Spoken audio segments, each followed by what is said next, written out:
Shalom Bapak Ibu. Shalom. Bagaimana kabarnya pagi hari ini? Semua sehat? Puji Tuhan. Sebelum kita mulai dari kita pada pagi hari ini, kita mau membaca sebuah nas yang diambil dari Ibrani 13 ayat 16. Kita mau baca bersama-sama dalam hitungan ketiga. 1, 2, 3. Sebab itu, marilah kita oleh Dia senantiasa mempersembahkan korban syukur kepada Allah, yaitu ucapan bibir yang memuliakan namanya. Amin. Kita mau bersama-sama bersatu dalam doa. Tuhan Yesus, terima kasih Tuhan. Engkau Tuhan yang sangat luar biasa di dalam hidup kami, Yesus. Engkau Tuhan yang teramat baik, Engkau Tuhan yang sangat baik dalam hidup kami Tuhan. Dan biarlah pada pagi hari ini bibir kami mau memuji Engkau. Kami mau menyatakan hormat, kemuliaan hanya bagi nama-Mu Yesus. Dan biarlah setiap hati kami memuji nama-Mu yang besar Tuhan Yesus. Kau yang memberkati ibadah kami Tuhan dari awal pertengahan hingga akhir, supaya ibadah ini hanya untuk hormat dan kemuliaan nama-Mu saja Yesus. Hanya di dalam nama-Mu Tuhan kami sudah berdoa. Haleluya. Amin. Masih di dalam hadirat Tuhan.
Sebentar firman Tuhan hendak diwartakan di antara kami, dan hamba-Mu yang penuh dengan keterbatasan dan kelemahan sangat membutuhkan pertolongan Tuhan, sangat membutuhkan tuntunan dan bimbingan yang datangnya dari Allah untuk menunaikan tugas yang mulia ini.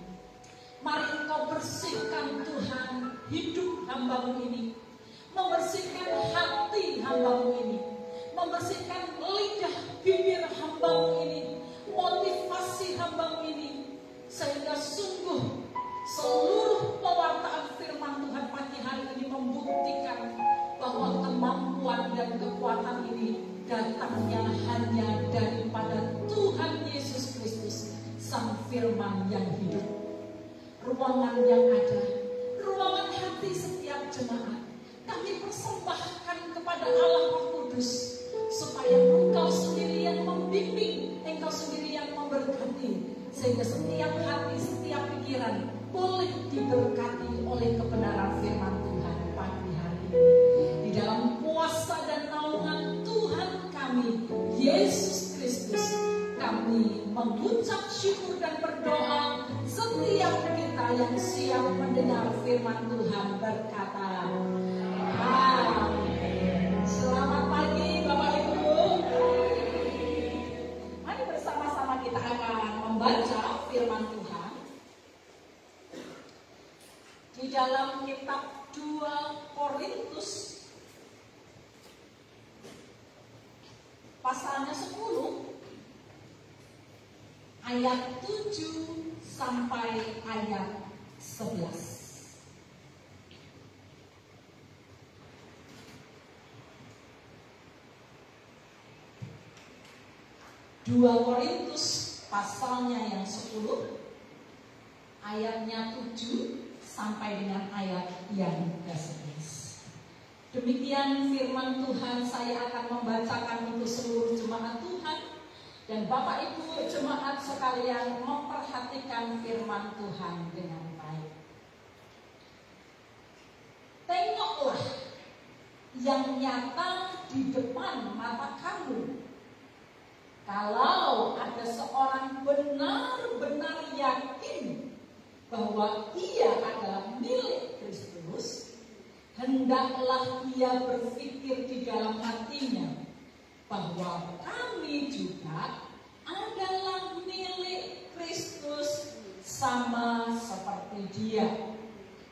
Bahkan jikalau aku agak berlebih-lebihan bermegah atas kuasa yang dikaruniakan Tuhan kepada kami untuk membangun dan bukan untuk meruntuhkan kamu, maka dalam hal itu aku tidak akan mendapat malu. Tetapi aku tidak mau kelihatan seolah-olah aku menakut-nakuti kamu dengan surat-suratku. Sebab kata orang, surat-suratnya memang tegas dan keras, tetapi bila berhadapan muka, sikapnya lemah dan perkataan-perkataannya tidak berarti. Tetapi hendaklah orang-orang yang berkata demikian menginsafi bahwa tindakan kami bila berhadapan muka sama seperti perkataan kami dalam surat-surat kami bila tidak berhadapan muka. Amin. Jemaat Tuhan, pada bulan Agustus tahun 64 Masehi terjadi kebakaran yang sangat besar di Romawi. Kebakaran itu berlangsung berminggu-minggu sampai 14 wilayah dari kerajaan Romawi hangus terbakar. Rakyat menjadi sangat kesal, sangat sedih, marah, sambil mereka terus-menerus mencari siapa sebetulnya biang keladi dari kebakaran ini. Kaisar Nero yang waktu itu sedang memerintah kerajaan Romawi memiliki hati yang sangat benci kepada orang-orang Kristen. Ketika Kaisar Nero melihat bahwa seluruh rakyat sedang marah dan mencari siapa yang menjadi penyebab kebakaran itu, Kaisar Nero mengeluarkan perkataan fitnah bahwa yang menyebabkan kebakaran di Romawi adalah orang-orang Kristen. Dan akibat dari fitnahnya, Bapak Ibu, terjadilah sebuah episode paling kejam di dalam perjalanan kekristenan di seluruh dunia. Karena pada hari itu, orang-orang Kristen di seluruh wilayah Romawi dikejar-kejar, mereka ditangkap, mereka dibunuh. Bahkan beberapa di antaranya, Bapak Ibu, dibakar. Dan api yang membakar tubuh orang-orang Kristen ini dipakai sebagai obor di kerajaan Kaisar Nero. Jemaat yang dikasihi Tuhan, kisah yang baru saja saya sampaikan kepada jemaat Tuhan pagi ini hanya satu bukti dari ribuan catatan di dalam sejarah dunia ini bagaimana fitnah telah menjadi alat yang sangat ampuh untuk menghancurkan hubungan antar sesama manusia. Fitnah telah menjadi alat yang sangat ampuh untuk menghancurkan penghormatan, wibawa, dan reputasi seseorang. Dan fitnah yang dilancarkan oleh kuasa iblis kepada orang-orang percaya telah menjadikan hubungan orang percaya dengan Tuhan juga menjadi rusak. Bapak Ibu, nats yang baru saja kita baca mengisahkan sepenggal dari warna kehidupan pelayanan Paulus. Bagaimana di pasal 10 dan pasal sebelumnya Paulus menghadapi fitnahan dari mereka yang menyebut diri sebagai guru-guru di kota Korintus, padahal mereka penyesat-penyesat.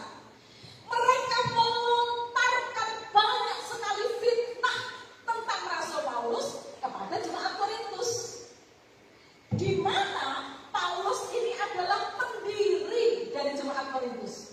Paulus ini pernah mendidik, menggembalakan jemaat ini.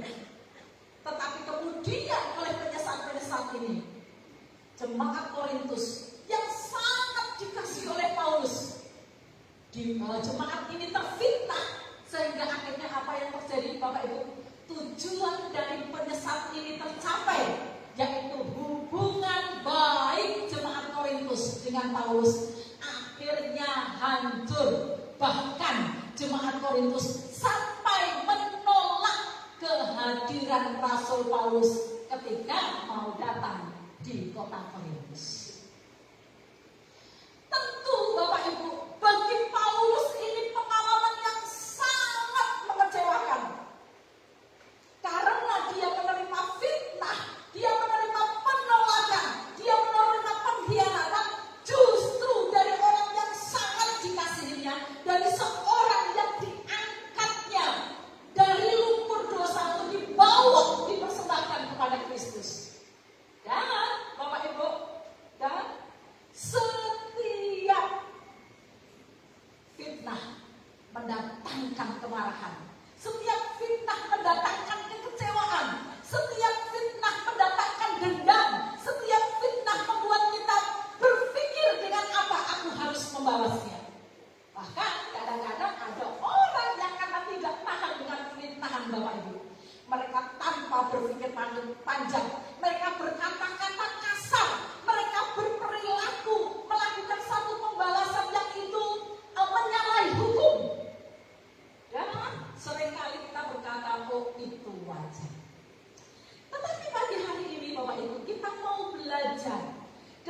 seorang hamba Tuhan, Rasul Paulus, bagaimana saya menang menghadapi fitnah.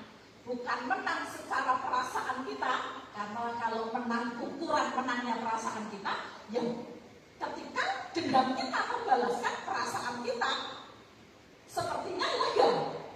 Tetapi bukan itu yang mau diajarkan oleh Rasul Paulus. Dia sedang mau memberikan teladan kepada kita bagaimana menghadapi fitnah dengan menang menurut ukuran Tuhan.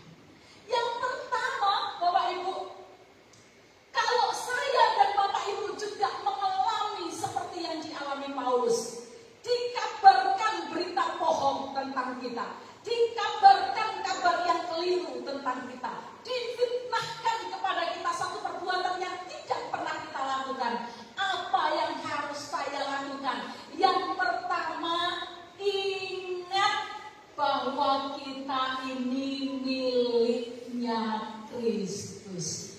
Ingat kita ini miliknya Kristus. Bapak Ibu tentu sering mendengar begini ya, hati boleh panas, tetapi pikiran harus tetap dingin. Rasul Paulus berkata, aku jengkel, aku marah, aku seperti dipaksa untuk melakukan satu tindakan yang keras kepada jemaat Korintus. Tetapi ayat yang ke-7 berkata begini, tengoklah yang nyata di depan mata kamu. Kalau ada seorang benar-benar yakin bahwa ia adalah milik Kristus, hendaklah ia berpikir di dalam hatinya bahwa kami juga adalah milik Kristus sama seperti dia. Rasul Paulus mau menyadarkan kita bahwa fitnah bisa dilakukan juga oleh orang-orang Kristen. Fitnah memang bisa dilakukan oleh semua orang yang tidak mengenal Tuhan. Tetapi ayat ini berkata orang Korintus yang sudah percaya Yesus pun bisa melakukan fitnah terhadap seorang hamba Tuhan yang melayani mereka.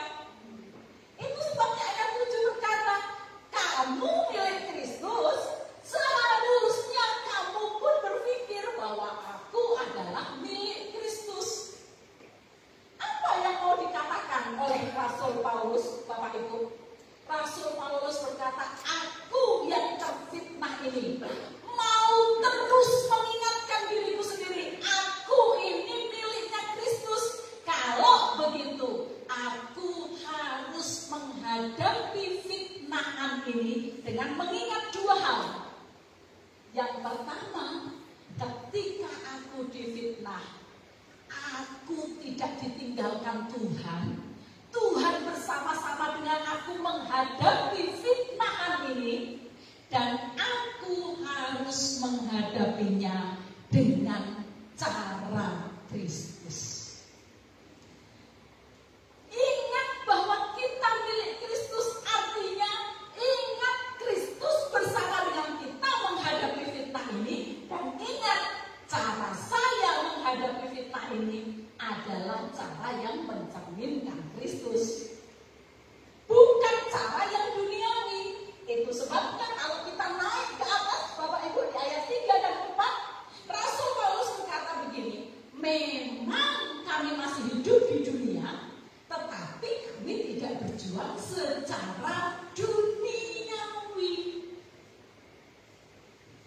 Iya, saya difitnah, panas, kemoprok, pengen balas dendam, pengen membela diri. Tetapi Paulus di dalam dia menyalurkan kebutuhannya terhadap fitnahan, dia mengingat bahwa caraku tidak boleh sama dengan orang dunia, karena di dalam hidupku ada Kristus. Lalu Bu Asri, apakah tidak boleh membela diri kalau kita difitnah? Pasal 10 justru sedang menjabarkan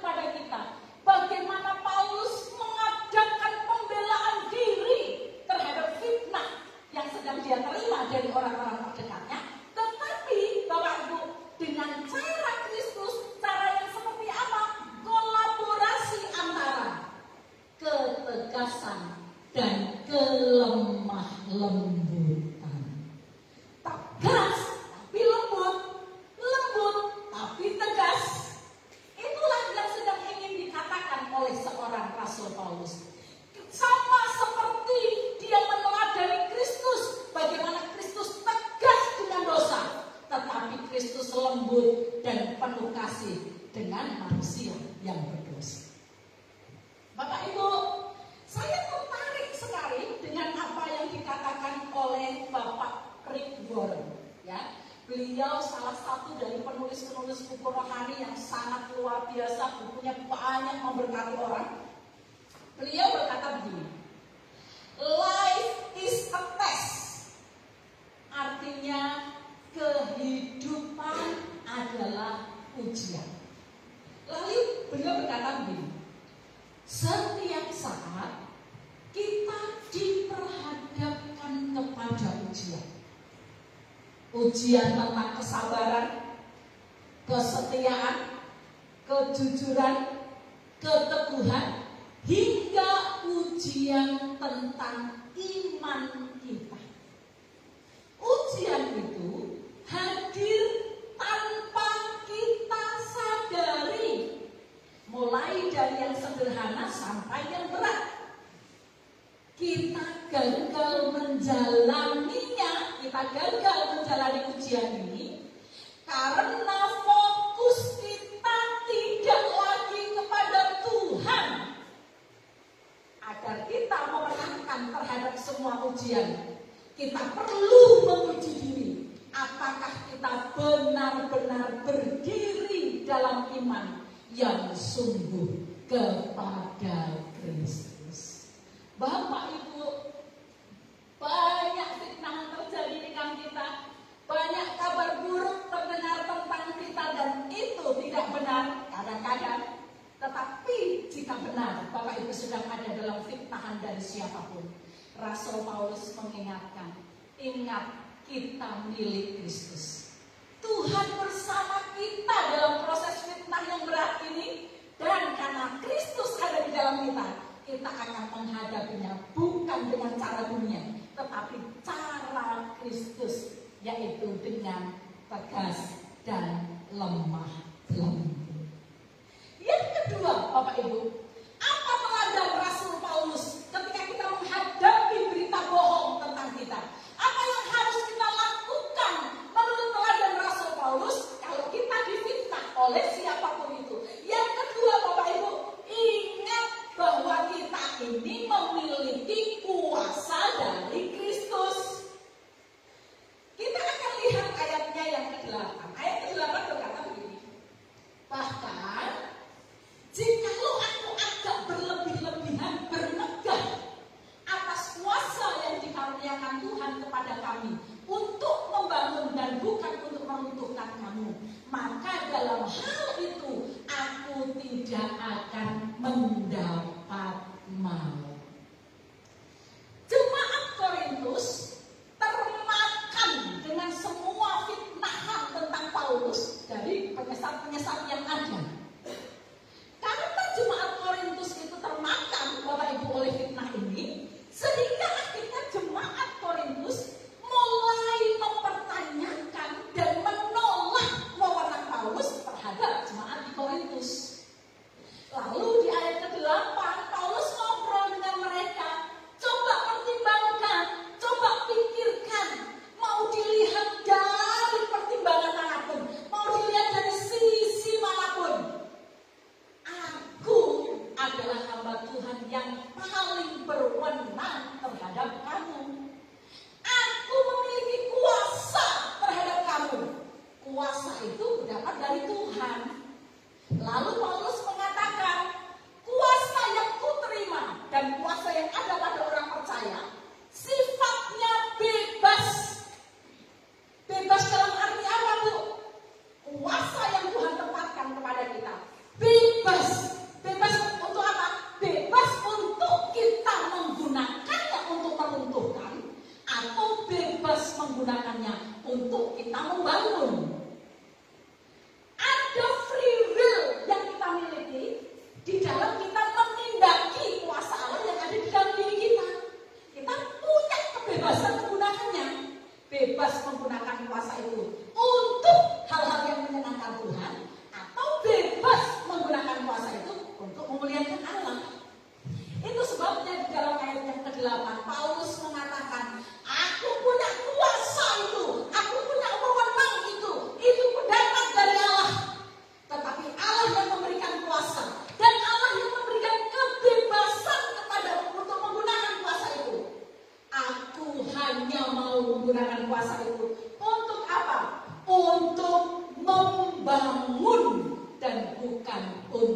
meruntuhkan. Bapak Ibu yang dikasihi oleh Tuhan Yesus Kristus, mungkin dalam bahasa masa kini Paulus itu mau berkata begini loh Bapak Ibu. Aku iki wong sing nyekel kartu asmu, kartu asnya orang Korintus. Dengan kartu as itu aku bisa nibake awakmu, tapi aku ora gelem karena ada Kristus. Aku justru akan pakai itu untuk membimbing kamu, menginsyafi. Ayat 11 ya. Aku ingin dengan kuasa itu Tuhan menolong aku, membuat kamu insyaf akan kesalahanmu, bertobat dan kembali kepada Tuhan. Bapak Ibu, ketika saya mempelajari ini, saya ingat dengan kisah yang terjadi kepada Yusuf. Bagaimana kedua belah saudaranya, 11 saudaranya, punya rencana yang busuk terhadap Yusuf. Sehingga akhirnya hidupnya Yusuf sangat penuh dengan yang namanya kepahitan. Lalu, oleh penyertaan Allah, Yusuf menjadi orang nomor 2 di Mesir. Punya kuasa yang besar, punya wewenang yang besar. Dan Bapak Ibu, kalau hatinya Yusuf tidak dikendalikan oleh Roh Kudus, dan kalau pikiran Yusuf tidak takut akan Tuhan, ketika 11 saudaranya datang ke Mesir menghadap kepada Yusuf, dengan kuasa yang Yusuf punya, dengan wewenang yang Yusuf punya, kalau hatinya belum bersih, kalau hatinya tidak dibersihkan oleh Tuhan, kuasa yang dimiliki oleh Yusuf bisa dipakai untuk membalaskan sakit hatinya kepada saudara-saudaranya. Betul? Oh, Ibu? Dia punya kuasa. Dengan kuasa itu tidak ada yang bisa menghalangi apapun yang akan dilakukan Yusuf. Dan ingat ini Bapak Ibu, Tuhan benar memberi kuasa kepada kita orang percaya. Dan Tuhan memberikan kebebasan untuk kita melakukan apa terhadap kuasa itu. Yusuf yang punya kebebasan terhadap kuasa yang dia punya, dia justru mengatakan, aku bebas untuk menggunakan kuasa ini. Bebas untuk apa? Bebas untuk mengampuni saudara-saudaraku. Dan bebas untuk apa dengan kuasa itu? Bebas untuk memelihara keluarga besarku dengan kuasa yang kumiliki di Mesir ini. Bapak Ibu yang dikasihi oleh Tuhan Yesus Kristus, saya dan Bapak Ibu punya kuasa loh dari Tuhan. Saya dan Bapak Ibu juga punya kebebasan untuk memakai kuasa itu. Apakah kuasa itu akan kita pakai untuk hal yang meruntuhkan, untuk hal yang menghancurkan, atau kita akan memilih seperti Paulus? Aku diberi kuasa oleh Tuhan, aku diberi kebebasan oleh Tuhan, dan aku memilih untuk bebas menggunakan kuasa itu untuk membangun dan memuliakan nama Tuhan. Bapak Ibu yang dikasihi oleh Tuhan, yang pertama ingat bahwa kita ini milik Allah. Hadapi setiap fitnahan kabar bohong tentang kita dengan apa? Dengan mengingat Kristus ada bersama dengan aku, dan karena ada Kristus bersama dengan aku tidak boleh pakai cara dunia, aku pakai cara Kristus. Yang kedua, ingat kita ini punya kuasa dari Allah, dan kita juga punya kebebasan menggunakan kuasa itu. Mari kendalikan diri di dalam kuasa Roh Kudus, hanya menggunakan kuasa untuk bebas memuliakan Allah dan membangun saudara-saudara. Yang ketiga, Bapak Ibu, yang ketiga, apa yang harus saya lakukan menurut teladan Paulus kalau saya ini ada di dalam area sedang difitnah? Yang ketiga, ingatlah bahwa kita tidak boleh hidup memakai topeng. Jangan diartikan secara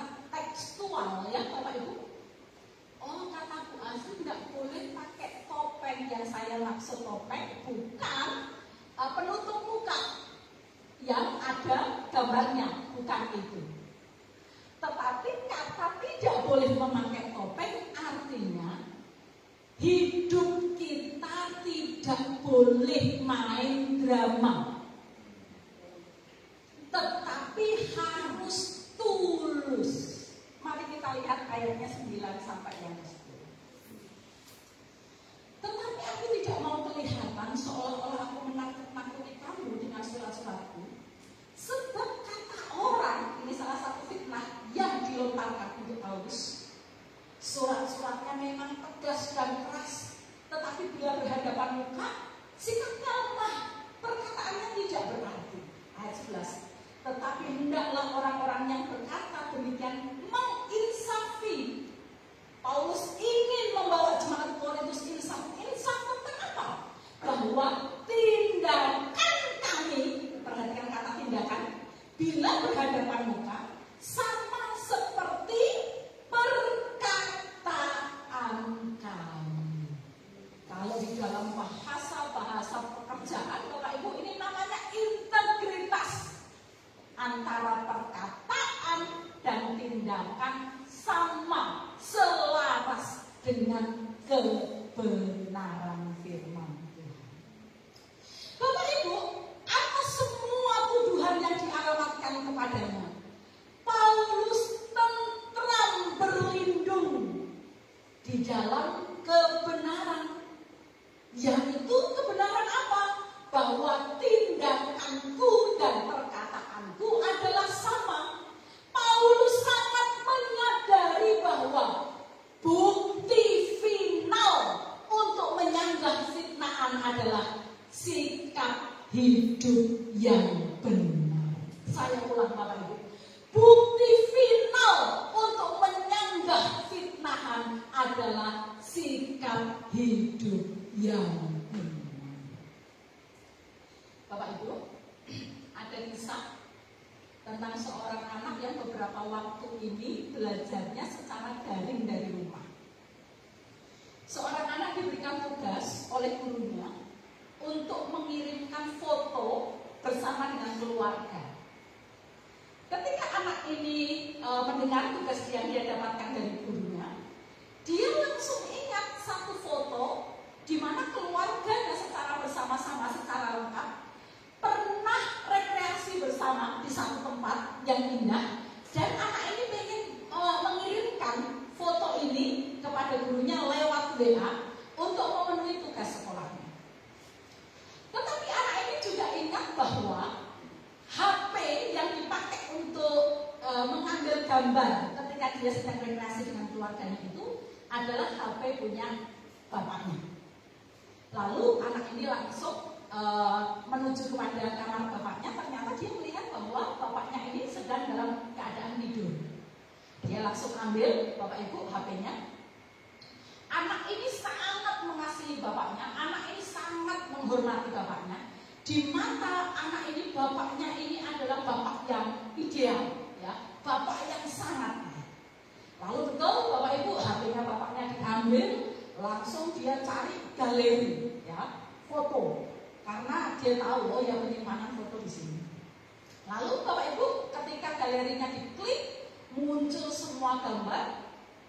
Anak ini terkejut bukan kepala, karena ketika galeri itu terbuka, dia maunya cari foto keluarga. Dia terkejut karena ternyata galeri foto sang ayah banyak sekali berisikan tentang gambar-gambar dan video-video porno.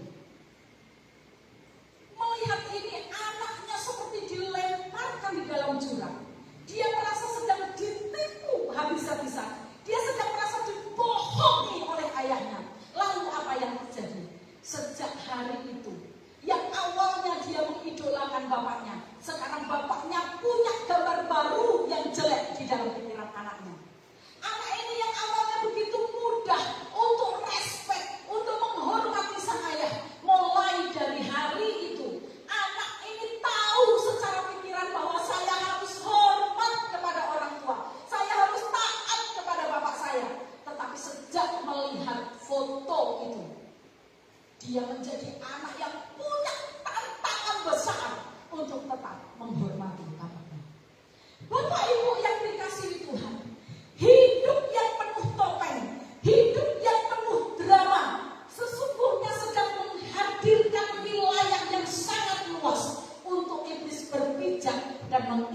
menginjak reputasi kita.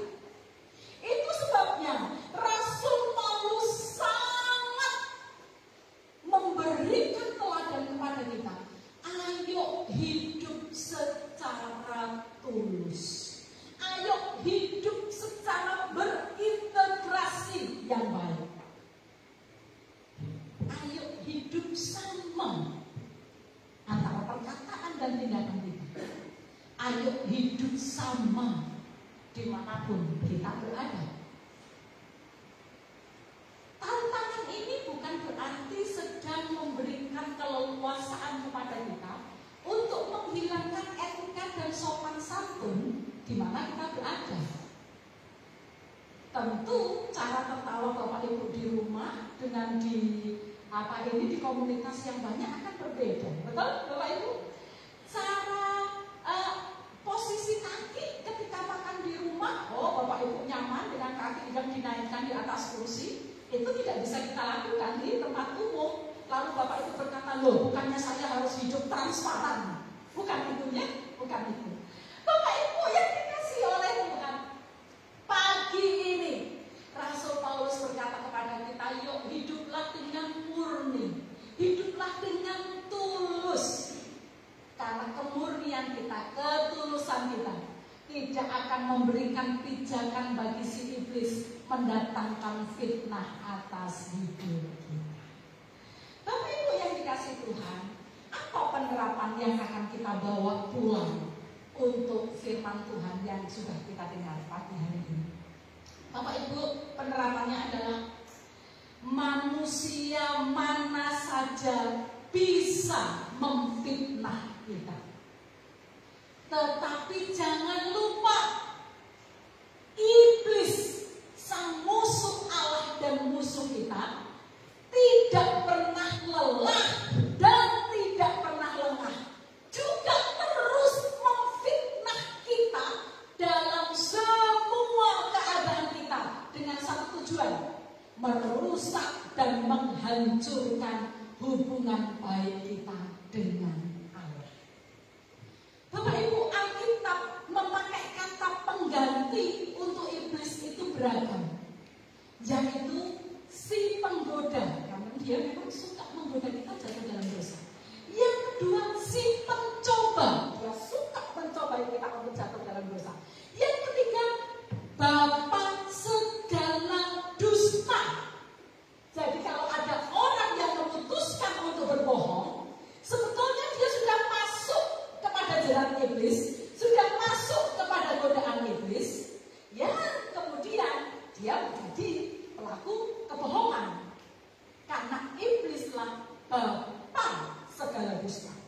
Dan Bapak Ibu, satu lagi kata yang dipakai untuk mengganti iblis adalah si pendakwa. Dia suka menuduh kita dalam segala keadaan kita. Contoh, ketika kita sedang sukses, kita makmur, kesehatan kita baik, kenyamanan hidup kita baik, lalu dia mulai menggoda kita dengan bisikan begini, Bapak Ibu. Alasan apa yang engkau butuhkan untuk tetap beribadah? Alasan apa yang kamu butuhkan untuk tetap setia kepada Tuhan? Bukankah semuanya sudah engkau miliki? Bujukan iblis ini banyak menghancurkan anak-anak Tuhan. Ketika mereka diberkati, mereka menjauhkan diri dari Allah. Situasi yang lain, Bapak Ibu, ketika Bapak Ibu sedang ada dalam pergumulan sakit penyakit yang tidak kunjung sembuh, saya sudah rajin ke dokter, saya sudah mengatur pola makan saya sudah berobat, tapi kok belum ya? Kalau Bapak Ibu dengarkan dengan baik, si iblis pun akan menggoda Bapak Ibu dengan perkataan ini. Di mana Allahmu? Benarkah dia peduli pada engkau? Benarkah janjinya untuk dia menolong engkau? Situasi yang berbeda. Dalam soal dosa, Bapak Ibu, iblis juga sering membisikkan ini kepada kita. Dia berkata begini, dosamu itu dosa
sumbernya adalah dari godaan sang iblis. Jemaat yang dikasihi Tuhan, apapun keadaan Bapak Ibu hari ini, ada yang sukses, ada yang nyaman, ada yang sakit, ada yang bergumul dengan finansial, apapun keadaan Bapak Ibu, hati-hati, semua keadaan itu bisa dipakai iblis untuk menggoda, memfitnah Bapak Ibu tentang kebenaran firman Tuhan dan tentang Allah, dengan satu tujuan, hubungan kita akan dihancurkan oleh dia terhadap Allah. Itu sebabnya pagi hari ini Bapak Ibu, jangankan kok menunggu Bapak Ibu keluar dari tempat ini. Di sini pun si iblis bisa melemparkan fitnah tentang kebenaran firman dan tentang Tuhan di dalam hati saudara. Dan Rasul Paulus mengatakan, ketika engkau menghadapi fitnahan dari iblis pun, 3 hal inilah yang harus engkau lakukan. Ingat bahwa kita adalah milik Tuhan. Tuhan bersama dengan kita dalam perjuangan ini. Dan ayo pakai caranya Tuhan. Yang kedua, ingat Tuhan sudah memberi kita kuasa dan kebebasan untuk memakai kuasa itu. Ayo kuasa ini kita lakukan. Dengan kuasa ini kita lakukan untuk membangun dan bukan untuk meruntuhkan. Dan yang ketiga, ayo hidup murni, tulus, tanpa topeng, sehingga area dan wilayah iblis untuk berpijak di dalam hidup kita tutup dengan fakta final yang tidak terbantah. Kita berdoa untuk kebenaran firman.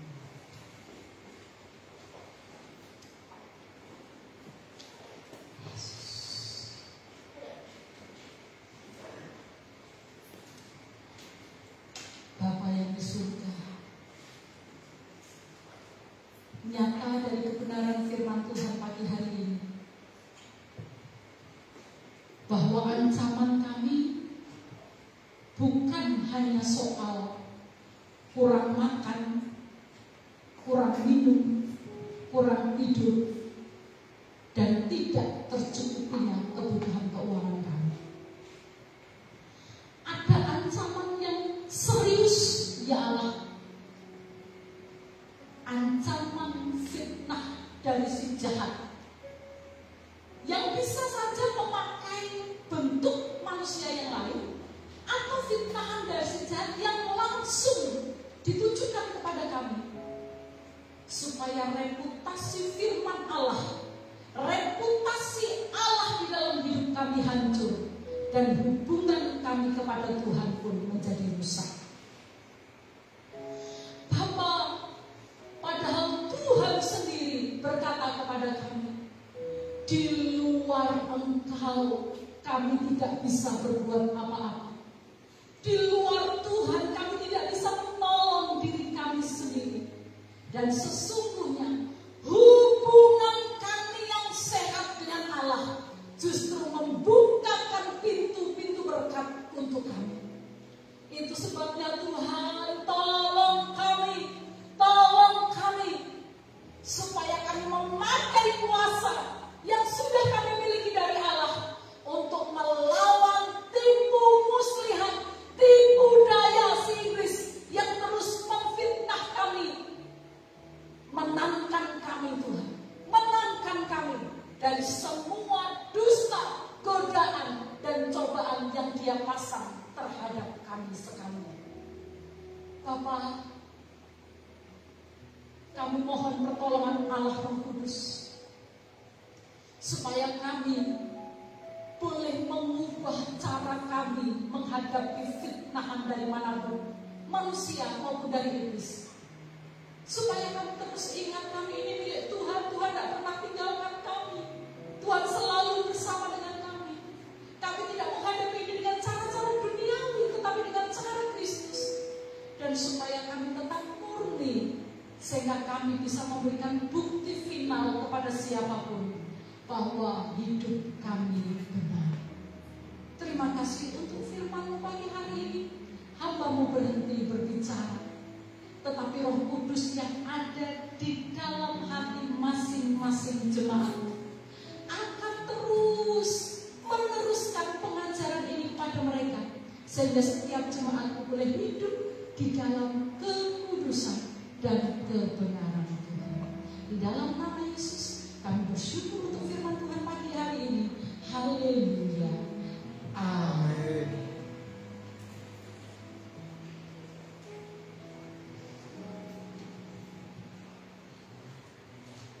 Shalom Bapak Ibu.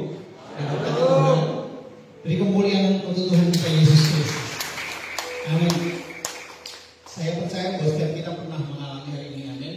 Tetapi kita hari ini belajar bagaimana kita bisa menang. Sedikit kesaksian 2 kali hal yang besar terjadi dalam hidup saya tentang hal fitnah ini. Kita cenderung bahwa ketika ada fitnah kita akan bereskan dengan cepat dengan cara kita dan orang itu mengaku bahwa dia fitnah. Itu kan enak ya. Sampai akhirnya kita puas bahwa mengaku gini-gini ya. Oh, kita merasa oh benar. Ternyata itu bukan cara Kristus. Dan kami pulang berdua dan Roh Kudus itu ngomong bahwa kamu kalah, bukan itu cara Tuhan. Walaupun kami seakan-akan benar omonganmu itu salah, tetapi dia sampai menangis, minta maaf, dan saya secara manusia merasa puas bahwa nah jangan fitnah lagi dia puas. Tetapi Tuhan ngomong itu salah, itu keliru, kamu kalah, kamu nggak menang. Satu peristiwa besar beberapa tahun lalu terjadi. Ini kasus gereja, kasus di mana dimulai PSTI di Yogyakarta. Itu sesuatu yang ngeri sekali terjadi bahwa saya difitnah di depan istri saya juga di hadapan kumpulan hamba Tuhan. Ada 5 orang, 6 orang yang menuduh dengan bahasa yang mereka lupa kalau mereka pendeta. Bahasa yang dipakai itu bukan bahasa Alkitab, udah bahasa pasar, bahasa terminal. Ini pendeta kah? Hati saya panas gitu. Saya seperti dikatakan istri saya pegang nafas. Saya tahu kelemahan mereka. Saya hanya berdoa ketika 5 menit pertama telinga menjadi panas betul ya kalau difitnah, apalagi di depan orang banyak. Itu bahasa Inggrisnya kemeropok gitu ya. Hati panas, telinga mulai panas. Di sebelah fungsi saya kosong. Tuhan pegang hati saya, pegang tangan saya. Kalau kita pesawat sih, saya nggak takut. Cuma apa ini cara duduk? Saya duduk begini ya, saya nggak melakukannya. Kemudian berdoa, Tuhan tenangkan hati saya, tenangkan hati saya. Istri saya di depan saya, jadi menghadap kepada saya, tapi di belakang semua peserta. Merendah berdoa, saya berdoa Tuhan kasih cara Tuhan. Akhirnya Tuhan memberikan hikmat kepada kami. Hati saya damai, telinga saya mulai dingin. Dalam menit-menit berikutnya Tuhan mulai ajar banyak hal. Kamu gak harus melawan. Kalau saya katakan apa yang saya tahu, saya akan bungkam setiap mulut orang-orang dengan fakta-fakta yang saya bisa paparkan. Orang itu mungkin berhenti dan mereka akan kok ngerti ya. Tetapi akibatnya bukan mereka ikhlas bahwa mereka kalah, tetapi mereka makin sakit hati. Oleh karena itu suasana ini akan menjadi daerah tidak semua orang tahu tentang kasus itu. Jadi saya memilih untuk tidak melakukannya, lebih memenangkan suasana. Saya minta maaf, saya melakukan hal yang terbaik. Dan istri saya setelah pulang kami ngobrol-ngobrol, untuk Bapak bertindak seperti itu. Itu semua karena pimpinan Roh Kudus. Suasana tenang, persoalannya bisa terselesaikan dengan baik. Saya belajar dari kasus pertama bahwa saya bisa menang dengan fitnahan itu, tapi ternyata saya kalah karena dengan cara saya. Tetapi yang kedua saya menang karena dengan cara Tuhan, karena melibatkan Tuhan. Secara hati sakit hati, tetapi bukan itu. Ada cara Tuhan untuk menyelesaikan. Akhirnya semua selesai dengan baik. Semua untuk kemuliaan nama Tuhan. Bapak Ibu pun punya persoalan yang sama, selesaikan dengan cara Tuhan. Amin. Sehingga aku melihat bahwa damai tetap ada dalam hati kita. Ini yang penting. Damai sejahtera, sukacita hidup kita jalan dalam jalan Tuhan. Ini yang terbaik. Jadi jangan coba singkirkan lengan baju, singkirkan celana karena banjir boleh. Tetapi kalau sopo sih ngomongnya aku, ora ngerti aku, ora kenal ya. Bapak Ibu jadi lupa diri. Gitu kan? Ora ngerti sopo aku ya, begitu ya. Tahan, itu bukan cara Tuhan. Ada cara Tuhan yang terbaik. Amin. Bapak Ibu dikasih Tuhan biar setiap firman yang dibagikan boleh kita lakukan menjadi pedoman bagi kita. Ajarkan kepada orang lain kalau mereka punya persoalan yang sama. Bapak Ibu punya cara sesuai dengan firman Tuhan. Amin. Bapak Ibu dikasih Tuhan, sebelum kita akhiri ada beberapa pengumuman dan saya mengingatkan kembali kepada Bapak Ibu bahwa ibadah kita dimulai 7:30. Jadi tolong datanglah sebelum 7:30 sambil cek dan prokes yang kita jalankan. Jadi saya sudah mulai melihat beberapa waktu ini banyak yang mulai terlambat. Padahal awal ibadah kita jam 7 dan terlambat. Jadi kita undur 7:30, terlambat juga. Kalau saya undur sampai jam 11 siang, saya pikir terlambat juga. Jadi ayo kita mulai mendisiplin diri. Bapak Ibu kesini kan mau ibadah, rindu cinta Tuhan, memberikan terbaik. Berilah terbaik dengan waktu yang sudah kita tentukan bersama-sama. Amin. Ada beberapa pengumuman. Hari Senin ada kado dengan keluarga Pak Irawan. Beliau sudah WA dengan kami. Kemudian hari Selasa ada ibadah wanita Maria, ujian Ibu Asri, doa syafaat Ibu Ronald, pembicara Ibu Adi tentang kesehatan, konsumsi Ibu Walen, tempat di ruang serbaguna. Hari Kamis ibadah senior, ujian Ibu Obaja, doa syafaat Ibu Sukamto, pembicara Ibu Paulus, kolektan Ibu Eni, konsumsi Ibu Asri, tempat di ruang serbaguna. Hari Jumat ibadah Yud seperti biasa jam 7 malam. Petugasnya biar Saudara Ian, pemusik Bapak Yosua, Saudara Nathan, Saudari Ica, dan Saudara Benaya di tempat ini. Hari Sabtu jamnya sesuai ya, konfirmasi petugas-petugas yang ada, latihan musik dan pemuji. Next, ibadah Minggu tanggal 7 Maret, ibadah raya kita, worship leader Bapak Juli, singers Bapak Sikit dan Bapak Niko, pemusik Bapak Walen, Bapak Danu, Saudari Ian, dan Saudara Benaya. Asal Bapak dan Ibu Wanita, LCD Bapak Thomas, tempat di BSK. Ada satu hal yang lewat hari Rabu, kami akan mengadakan kelas pembekalan Alkitab, tetapi nanti nama-nama yang akan kami WA itu yang akan hadir sesuai dengan apa yang kami pernah bicarakan dengan beberapa orang. Jadi kita akan memperlengkapi beberapa orang untuk bisa terlibat dalam pelayanan dan juga untuk memahami firman Tuhan lebih lagi. Nanti akan saya WA beberapa orang yang hari Rabu akan mengikuti kelas ini jam berapa? 6:30 ada di ruang serbaguna. Oke, Bapak Ibu ya, mari kita berdoa bersama-sama, boleh Bapak berdiri bersama-sama. Sebelum kita akhiri, mari dari hati yang paling dalam ucapkan syukur kepada Tuhan atas kebaikan Tuhan. Terima kasih Tuhan. Bersyukur untuk semua hal yang terjadi dalam hidupmu sampai engkau bisa beribadah di tempat ini. Semua karena kemurahan. Terima kasih. Terima kasih. Tuhan engkau baik. Terima kasih.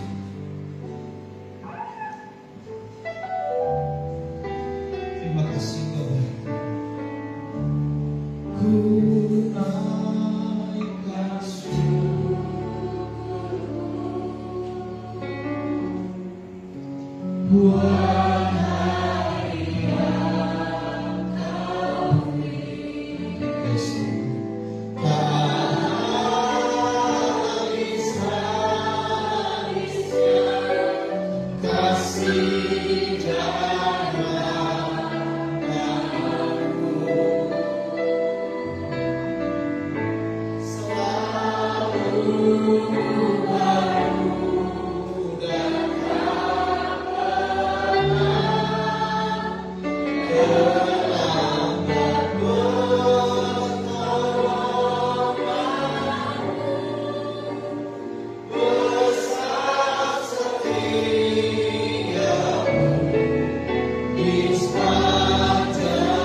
yang bagi kami Tuhan.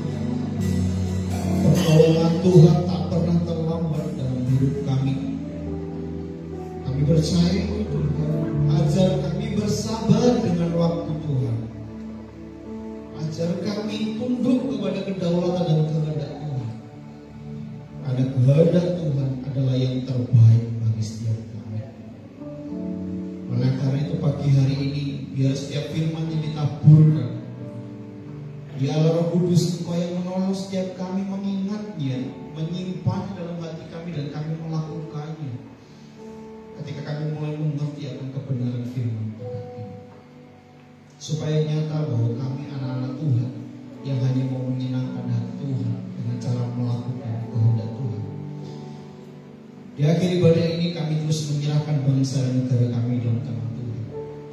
Kami berkati bangsa kami, curahkan kuasa kesembuhan atas bangsa ini, taruhkan damai sejahtera bagi negeri ini. Berkati negeri ini Tuhan, ampuni negeri ini Tuhan. Engkau tolong setiap orang-orang yang terkena bencana alam, baik banjir, longsor, gunung meletus, apapun namanya, di dalam nama Yesus. Kiranya lawatan Tuhan ada bagi setiap penduduk di Indonesia ini Tuhan. Berkati para pemimpin kami yang terus-menerus membuat sebuah kebijakan untuk kebaikan rakyat. Berkati Tuhan metode-metode yang digunakan untuk bangsa kami bebas dari COVID. Tuhan berkati Tuhan.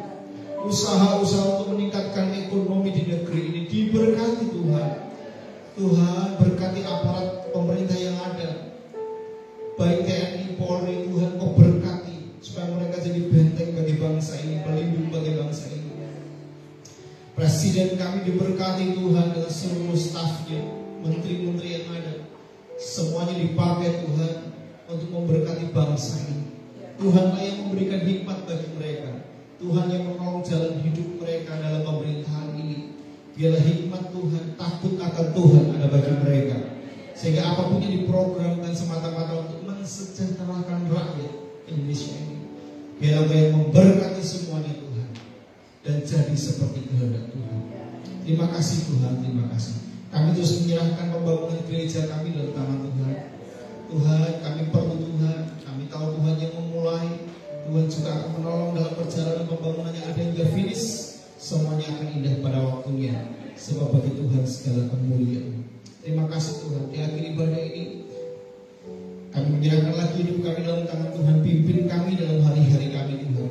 Kami tidak tahu apa yang akan terjadi di hari Senin, Selasa, Rabu, Kamis, tapi kami rindu Tuhan, Engkau yang mendahului semua pekerjaan kami, Engkau yang mendahului dalam studi kami, Engkau yang memimpin kami dalam langkah-langkah kami ke depan setelah kami pulang dari gereja ini. Penyertaan Allah ada bagi setiap kami. Kami rindu menjadi alat bagi kemuliaan nama Tuhan di bidang kami masing-masing.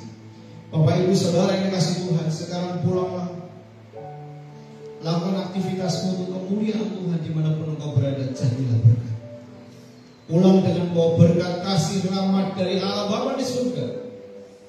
Selamat dalam Yesus Kristus serta persekutuan yang manis dari Roh Kudus menyertai engkau, memberkati engkau, dan apapun yang kau kerjakan untuk kemuliaan Tuhan diberkati dan dibuat menjadi berhasil. Di dalam nama Yesus Kristus yang percaya, beriman bersama berkata amin. Yang memberkati lambaikan tanganmu. Ya, selamat hari Minggu.